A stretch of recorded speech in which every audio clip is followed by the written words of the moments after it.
Hi ನಮಸ್ಕಾರ. ನಾನಿವತ್ತು capsicum chitranna, but ಆದರೆ ಇದಕ್ಕೆ ಈರುಳ್ಳಿ ಬೆಳ್ಳುಳ್ಳಿ ಏನು ಉಪಯೋಗಿಸಿಲ್ಲ. ಹಬ್ಬಗಳಲ್ಲೆಲ್ಲ ಈ ಥರ ಮಾಡಿದ್ರೆ ತುಂಬ ಚೆನ್ನಾಗಿರುತ್ತೆ.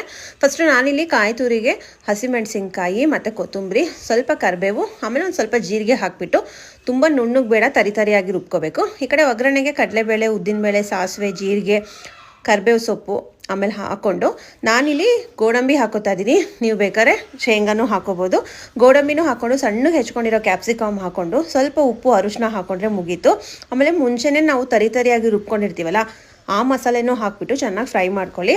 ಅದು ಹಸಿ ವಾಸನೆ ಹೋಗಿದೆ ಅಂತ ಆದರೆ ಚಿತ್ರಾನ್ನದುಳ್ಳಿ ರೆಡಿ ಆಗುತ್ತೆ.